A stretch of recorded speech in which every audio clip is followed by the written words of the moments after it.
Assalamualaikum warahmatullahi wabarakatuh. Perkenalkan, saya Rahmadanil LCMA dengan NIDN 10100078306. Saya merupakan dosen program studi ilmu hukum Fakultas Sosial Humaniora Universitas Nahdlatul Ulama Sumatera Barat. Pada kesempatan ini, saya akan menyampaikan mata kuliah yang akan saya ampu sesuai dengan bidang keahlian saya, yaitu mata kuliah hukum acara peradilan agama. Mata kuliah ini merupakan mata kuliah wajib program studi ilmu hukum pada semester 4 dengan kode mata kuliah HUK 180404 dengan bobot 3 SKS. Baik, saya ingin menyampaikan terkait mata kuliah ini. Pada mata kuliah ini, saya akan menyampaikan dalam 16 kali pertemuan. 14 kali pertemuan materi, dan 2 kali pertemuan ujian tengah semester dan ujian akhir semester. Perkuliahan ini akan membahas tentang hukum acara, tentang perceraian, putusnya perceraian, dan putusnya perkawinan. Pada masa akhir mata kuliah, mahasiswa akan dibekali bagaimana menulis atau membuat makalah yang baik, sehingga target dari pembelajaran ini bisa dijadikan modul dalam mata kuliah ini nantinya, bahkan sampai adanya haki dari buku tersebut. Adapun capaian dalam pembelajaran ini yang pertama, mampu mengaplikasikan bidang keahliannya dan memanfaatkan ilmu pengetahuan, teknologi, dan atau seni pada bidangnya dalam penyelesaian masalah, serta mampu beradaptasi terhadap situasi dan kondisi yang dihadapi. Yang kedua, menguasai konsep teoritis bidang pengetahuan tertentu secara umum dan konsep teoritis bagian khusus dalam pengetahuan tersebut secara mendalam, serta mampu memformulasikan penyelesaian makalah prosedural. Yang ketiga, mampu mengambil keputusan yang tepat berdasarkan analisis informasi dan data, dan mampu memberikan petunjuk dalam memilih berbagai alternatif solusi secara mandiri maupun kelompok. Yang keempat, bertanggung jawab pada pekerjaan sendiri dan dapat bertanggung jawab atas pencapaian target kerja. Kemudian juga mampu mengambil keputusan yang tepat berdasarkan analisis informasi dan data, serta memberikan petunjuk dalam memilih berbagai alternatif solusi mandiri maupun kelompok di pengadilan nantinya. Adapun capaian pembelajaran mata kuliah atau CPMK dalam mata kuliah ini, yang pertama, mahasiswa mampu memahami materi pengantar hukum acara pengadilan agama, hukum acara peradilan agama. Mahasiswa mampu memahami materi hukum acara. Ketiga, mahasiswa mampu memahami tentang perceraian. Dan yang keempat, mahasiswa mampu memahami tentang putusnya perceraian. Dalam perkuliahan ini ada 3 komponen proses pembelajaran. Yang pertama, delivery. Yang kedua, interaction. Dan yang ketiga adalah assessment. Untuk yang pertama, delivery. Saya memberikan materi serta RPS yang bisa diunduh langsung oleh mahasiswa dalam perkuliahan secara online, serta interaksi. Adapun saran pembelajaran berupa video dan slide yang ditampilkan setiap kali perkuliahan, serta kuis untuk setiap pembelajaran untuk menentukan bagaimana kemampuan mahasiswa dalam menguasai materi yang saya sampaikan pada setiap kali perkuliahan. Kemudian yang kedua, interaction. Dalam perkuliahan ini merupakan interaksi dua arah antara dosen dan mahasiswa. Hal ini dilakukan dengan diskusi, tanya jawab, kolaborasi dan refleksi bersama.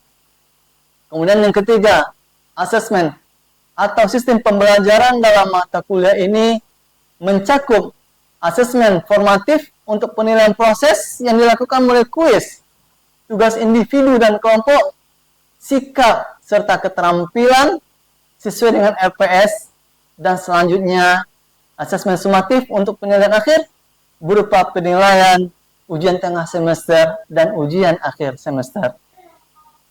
Adapun model pembelajaran digunakan dalam perkuliahan ini adalah experiential learning dan project based learning dengan metode presentasi interaktif, demonstrasi, praktik, dan kolaborasi individu serta kelompok yang itu dilakukan secara online. Adapun referensi yang saya gunakan dalam mata kuliah ini berupa buku referensi karya ahli di bidang hukum acara peradilan agama serta artikel jurnal bereputasi yang memiliki kebaharuan agar mahasiswa mampu mengikuti perkembangan ilmu pengetahuan dan teknologi masa kini. Dalam perkuliahan ini saya memberikan persentase penilaian sebagai berikut. Untuk kehadiran 10%, untuk tugas 15%, untuk kuis 15%, UTS 30%, dan UAS atau ujian akhir semester 30%. Baik, berikut adalah video proses pembelajaran pada mata kuliah Hukum Acara Peradilan Agama.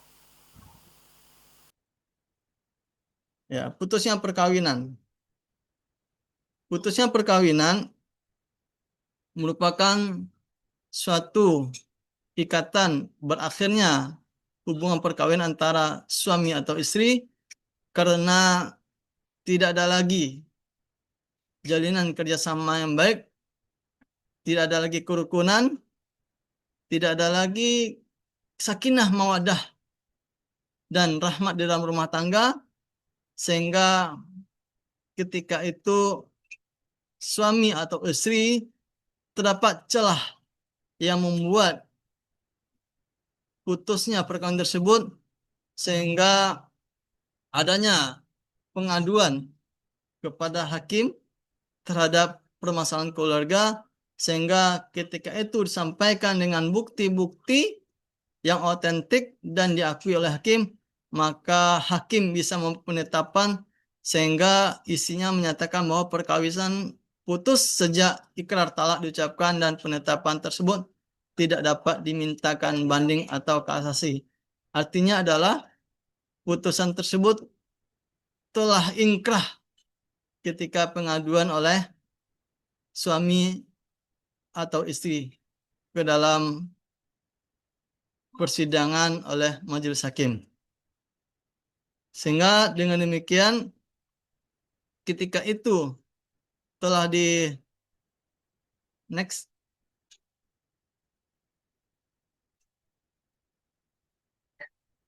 Silakan lanjut slide-nya.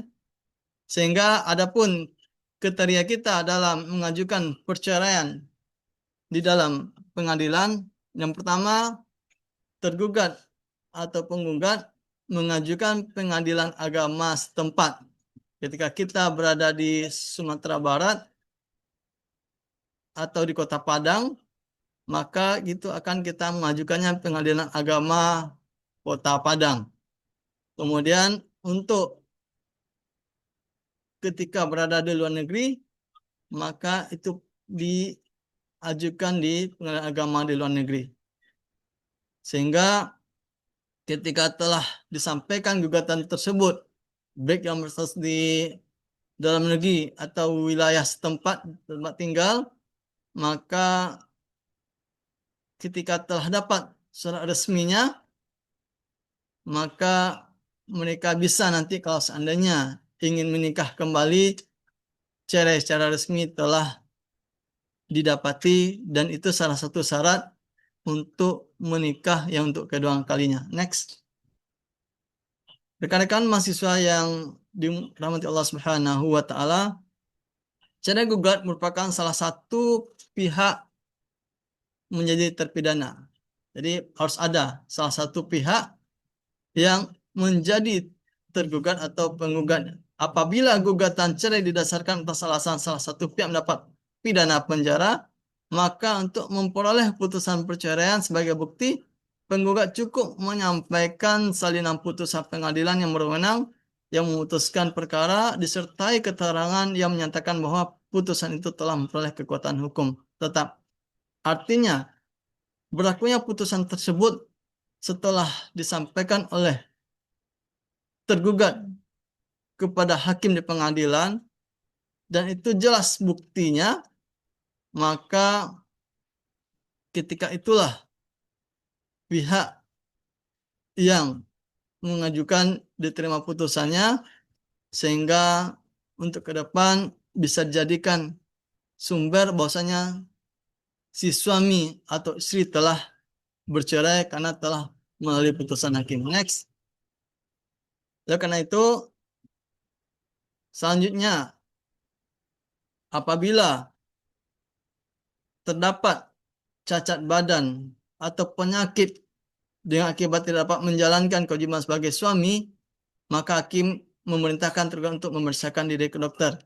Ketika di tengah persidangan ada hak istri. Jadi kalau kita bernya harta gono gini ya, harta yang didapati selama perkawinan itu namanya harta gono gini, dan itu tergantung kesepakatan kita berdua. Setelah putus dalam pengadilan, misalnya ada rumah, ada mobil, yang mana menjadi hak suami, yang menjadi hak istri itu telah kita putuskan setelah selesai putusan di pengadilan. Next. Oleh karena itu, untuk memastikan hak-hak setelah perceraian tersebut, maka dilakukan maksimal 30 hari berkas surat gugatan perceraian daftarkan ke Panitera. Artinya apa? Pemeriksaan ya barang-barang tadi setelah perceraian itu harus diberikan kepada Panitera untuk mencek telah sesuaikah atau pastikah berkas-berkas kita, sehingga sebelum lanjut kepada di awal tadi persidangan terbuka, maka ada sidang tertutup untuk memastikan surat-surat kita tadi lengkap sesuai dengan mekanisme yang ada di pengadilan. Next.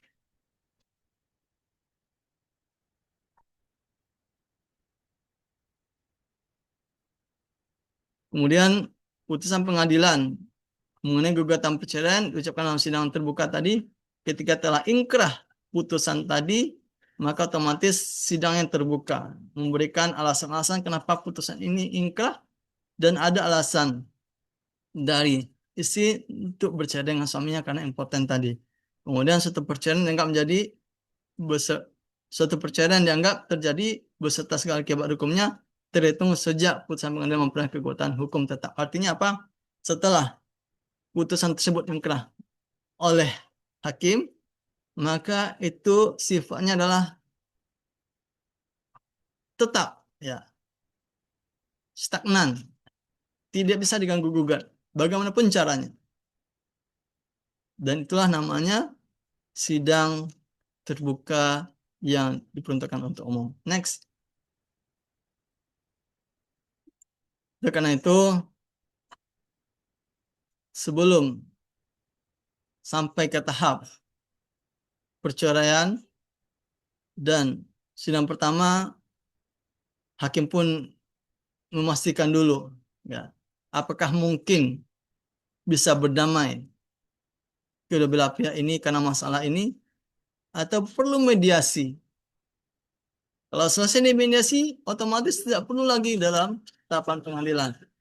Kemudian apabila terjadi perdamaian, maka tidak dapat diajukan gugatan perceraian baru berdasarkan alasan yang ada dan telah diketahui oleh penggugat sebelum perdamaian. Artinya apa?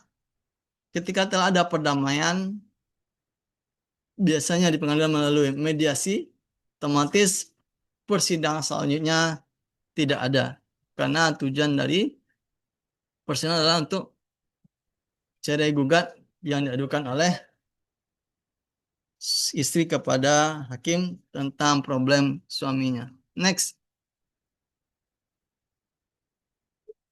Oleh karena itu, mengenai penguasaan anak, nafkah istri, harta bersama, suami istri dapat diajukan bersama-sama dengan gugatan perceraian ataupun sesudah putusan perceraian mempunyai kekuatan hukum tetap. Jadi, setelah selesai putusan tersebut, maka mengenai penguasaan anak, siapa yang akan mengambil asuh anak kalau seandainya ada anak nantinya di awal, ya. Kemudian nafkah anak, bagaimana kalau seandainya yang sekarang ini adalah suami yang kedua.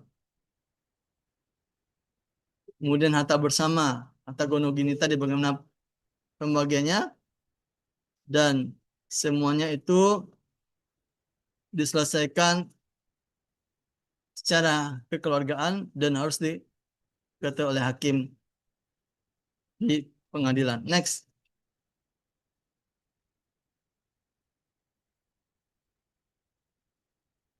Next. Sudah habis, Pak. Baik, itu sekilas materi kita hari ini.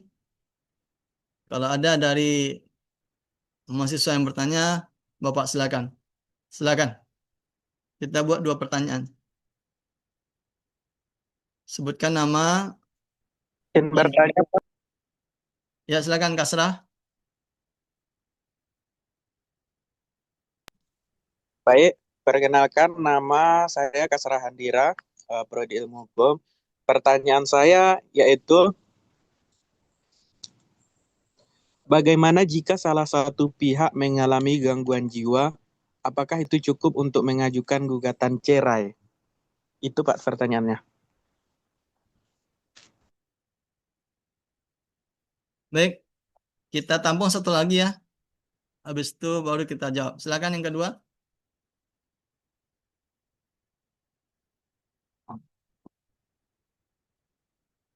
Dari Putri, dari yang perempuan silakan.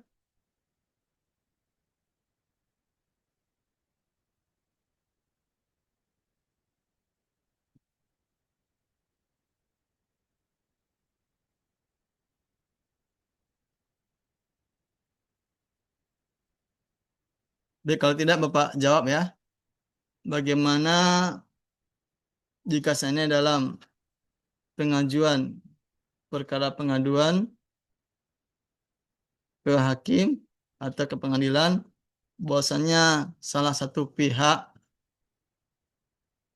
ada gangguan jiwa. Ya. Untuk diketahui, di pengadilan diterima gugatan tersebut harus orang yang berakal sehat. Ya. Itu yang perlu kita ketahui. Karena kalau orang yang punya gangguan jiwa, apa yang dipikir oleh dia sampaikan. Baik itu yang positif dan negatif. Biasanya yang jelek-jelek aja. Biasanya kalau ketika orang gangguan jiwa. Dan karena itu dibutuhkan bantuan dari pihak keluarga untuk menenangkan pihak yang jiwa terganggu tadi, atau diberi waktu, atau diberi tangguh waktu. Misalnya mungkin bisa jadi yang gangguan jiwa ini datang tiba-tiba saja. Ada masalah pribadi kah, atau lagi down gitu kan. Dicari waktu yang tenang. Ya. Kalau udah tenang, udah pas pikirannya, baru kita untuk melakukan gugatan ke persidangan. Tapi jika seandainya memang udah berat gangguan jiwanya, maka itu kita minta bantuan kepada pihak keluarga untuk menyelesaikan perkaranya, apakah itu dari kakaknya atau adiknya, sehingga perkara ini bisa terselesaikan. Artinya apa? orang yang mengalami gangguan jiwa itu tidak bisa secara hukum masuk ke dalam pengadilan untuk mengajukan gugat perkara di peradilan. Itu kira-kira. Kasra? Baik Pak, terima kasih. Saya paham atas penjelasan Bapak. Ya, terima kasih Kasra. Kita tampung satu lagi.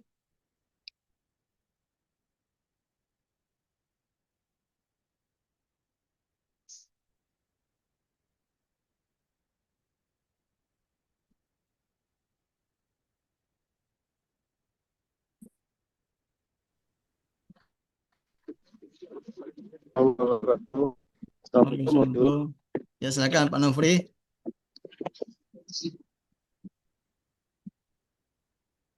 Izin Pak, tadi dalam pembahasan yang Bapak sampaikan, di situ ada harta gonogini gitu, yang diperoleh setelah menikah. Ya, betul. Nah, terkadang dalam satu pernikahan itu kan baik si suami ataupun istri telah memiliki harta sebelum menikah gitu. Apakah harta yang sebelum menikah tersebut termasuk harta gonogini apabila terjadi putus dalam pernikahan? Baik Pak, terima kasih. Ya, baik. Terima kasih Pak Nofri. Luar biasa pertanyaannya tentang harga gonogini. Untuk kita ketahui, yang namanya harta gonogini itu adalah harta milik bersama suami istri setelah pernikahan. Ya. Jadi, kita pahami sekali lagi, harta gonogini adalah harta bersama, yaitu milik suami dan istri setelah menikah. Jika seandainya si istri ada harta sebelumnya menikah, otomatis itu menjadi hak milik pribadinya dan ini tidak bisa diganggu-gugat oleh suami. Begitu pun sebelumnya, suami punya mobil pribadi sebelum dia menikah. Itu bukan termasuk harta gonogini karena harta tersebut didapatinya ketika dia masa bujangan atau sebelum nikah. Jadi yang namanya harta gonogini itu harta bersama. Misalnya setelah dia ada kesepakatan bersama ketika telah menikah, ada tabungan bersama atau membeli emas untuk tabungan masa depan. Dan ketika cerai, maka uang atau emas itulah menjadi harta bersama yang akan dibagi nanti ketika dia cerai antara suami dan istri tersebut. Artinya apa? Yang namanya harta gonung ini hanya harta yang diperoleh setelah menikah. Kalau sebelum menikah itu bukan termasuk harta gonung ini. Begitu Pak Nofri? Baik Pak, saya paham. Tapi yang namanya manusia, kenyataannya kan, apalagi mohon maaf Pak, perempuan ini kan rasa memilikinya tinggi. Itu satu, masih terkait satu yang tadi. Yang kemudian yang lagi ngetren kan sekarang lagi pacaran ngumpulin uang bersama buat beli rumah bersama sebelum nikah ya Pak ya. Iya. Yeah. Alhamdulillah mereka menikah, tapi nanti setelah pisah, tadi kan harta gini kan terhitung setelah menikah. Iya, betul. Sementara dia mengumpulkan dari zaman pacaran misalnya. Apakah itu masuk kategori yang harus dibagi gitu Pak? Dan masalah pacaran itu kan masih belum full menjadi milik kita. Pacar tadi apakah menjamin akan menjadi milik kita? Tapi jika seandainya ada komitmen antara masih calon baru ya, calon suami istri tadi, kita menabung dulu pas pacaran, dan ada kesepakatan kedua belah pihak, kemudian lanjut kepada pernikahan, itu sebelum nikah dipastikan dulu, dibagi dulu hartanya. Yang mana harta si A, di mana harta si B. Karena dalam hukum yang namanya harta gonogini ini hanya harta yang didapat ketika pasca menikah. Karena ketika dalam pacaran kan kita tidak tahu. Barangkali pasti ada orang pihak ketiga ya yang akan menjadi mengkompor-kompori gitu. Ibarat kasarnya dia cuma ngumpulin duit pacarnya aja gitu. Setelah dapat nanti itu Allah alam, kita tidak tahu bagi kedepannya, dilihat nanti apakah dia ingin pacar ini menjadi istrinya, itu tergantung kepada calon suami tadi. jika seandainya dia mempunyai komitmen bersama dan itu disepakati, yang itu dipulangkan lagi kepada kedua belah pihak gitu. Ya. Dan itu menjadi tabungan bersama. Kalau demikian bisa. Kalau ada komitmen dan tegas sebelum dia menikah. Tapi kalau seandainya tidak ada komitmen, hanya untuk senang-senang saja, sebelum nikah kita beli ini dulu gitu kan. Itu belum, secara hukum itu tidak termasuk kepada harta gono gini. Itu kira-kira Pak Nofri. Baik, terima kasih Pak Dokter atas penjelasannya. Kita wallahul muwaffiq ila aqwamit thoriq. Wassalamualaikum warahmatullahi wabarakatuh. Waalaikumsalam warahmatullahi wabarakatuh. Terima kasih rekan-rekan mahasiswa semuanya.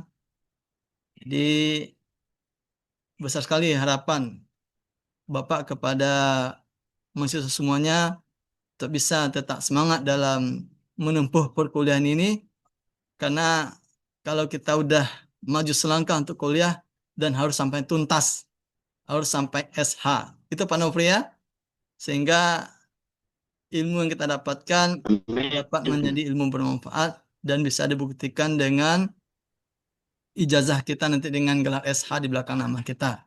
Jadi mudah-mudahan pertemuan kita, Kalau bisa dokter kayak Pak Dokter, Pak. amin, dan mohon doanya ya. Target tahun ini selesai nih Pak Nofri. Nah, jadi kita berharap semua sukses kita studi dan sukses untuk menempuh masa depan kita. Baik, itu saja kira-kira yang bisa Pak sampaikan. Sekali lagi terima kasih atas waktunya rekan-rekan mahasiswa semuanya. Mbak dan Bapak minta maaf jika ada kekurangan, dan semuanya adalah untuk kebaikan bersama, dan kita berharap dalam perkuliahan ini kita sukses tadi dan sukses untuk meraih masa depan kita. Wallahul muwaffiq ila aqwamit thoriq. Wassalamualaikum warahmatullahi wabarakatuh. Waalaikumsalam warahmatullahi wabarakatuh. Waalaikumsalam warahmatullahi wabarakatuh. Sudah boleh keluar, Pak?